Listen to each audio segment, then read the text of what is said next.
Tak mudah bagi seorang Babin Kamtibmas untuk menambah angka capaian vaksinasi di daerah binaannya, seperti yang dialami seorang petugas di Kecamatan Ampek Koto Awe Malintang, Kabupaten Padang Pariaman. Selain harus menghadapi hoaks yang diterima warga di media sosial tentang dampak vaksin, Pak Babin ini juga harus menempuh rute yang tak biasa saat mensosialisasikan manfaat vaksin bagi masyarakat. Meski wilayah kerjanya berada di kabupaten yang berbatasan dengan ibu kota provinsi, tapi infrastrukturnya tak seperti yang dibayangkan banyak orang. Tak jarang Pak Babin harus menyeberangi sungai, mendaki bukit hingga mengendarai sepeda motor dinasnya di aliran sungai untuk menemui warga yang tinggal di pelosok Padang Pariaman. Bagi Brigadir Riki, menemui warga bukan hanya sekedar menyapa, tapi Riki menyerap informasi dari warga tentang kondisi dan situasi daerah yang menjadi tanggung jawabnya. Dengan cara itu, Riki berhasil menghimpun data yang mumpuni dan mutakhir tentang kondisi daerahnya. Saat pemerintah menggencarkan program vaksinasi, Riki mengalami tantangan yang tak kalah beratnya, karena harus menjelaskan kepada warga tentang manfaat vaksin. Pasalnya, sebagian besar warga di wilayah kerjanya lebih percaya dengan informasi yang beredar di media sosial dibanding informasi yang disampaikan pemerintah.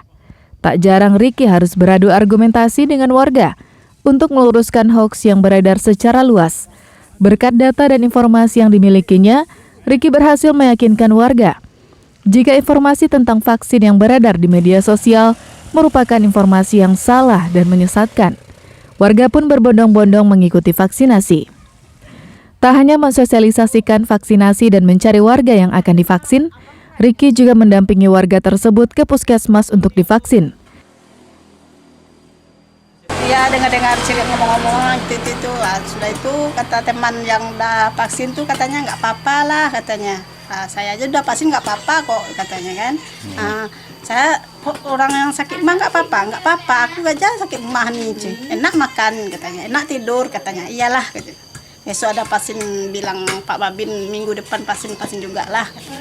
Meski program vaksinasi merupakan beban baru dalam tugasnya, Riki tak pernah mengeluh.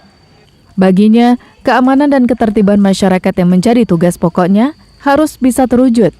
Dan Riki akan menempuh semua cara agar polisi sahabat warga bisa terlaksana. Nah, kalau setiap kita ke situ pasti warga bertanya, Pak, ini vaksinnya kenapa sih Bapak selalu memaksakan? Yang kami pihak kepolisian nggak ada memaksakan bervaksin, Pak. Jadi yang mana kami lebih edukasi, Pak, lebih mengajak gitu, Pak, buat masyarakat agar supaya mau vaksin gitu, Pak. Cuman ya semua kan cuman untuk keselamatan dan kesehatan warga kita juga, Pak. Upaya Riki untuk menambah angka capaian vaksinasi di wilayah kerjanya didukung sepenuhnya oleh Kapolsek Awe Malintang yang menjadi atasannya. Memang kita akui untuk wilayah 4 Kota Awe Malintang ini memang medannya sulit, apalagi seperti yang dilakukan oleh personil kita Bribtu Riki. Memang daerahnya tuh dianggap rawan dan banyak halangan. Namun kita tetap berupaya dalam artian bagaimanapun untuk menjangkau sasaran kita ke masyarakat harus bisa tepat sasaran. Kerja keras Pak Babin mensosialisasikan vaksinasi berbuah manis. Hingga 7 Februari lalu, hanya 10% saja warga di wilayah kerja Brigadir Riki yang belum divaksin. Sebagian besar dari mereka tak bisa divaksin karena alasan kesehatan. Eki Rafki melaporkan dari Padang Pariaman.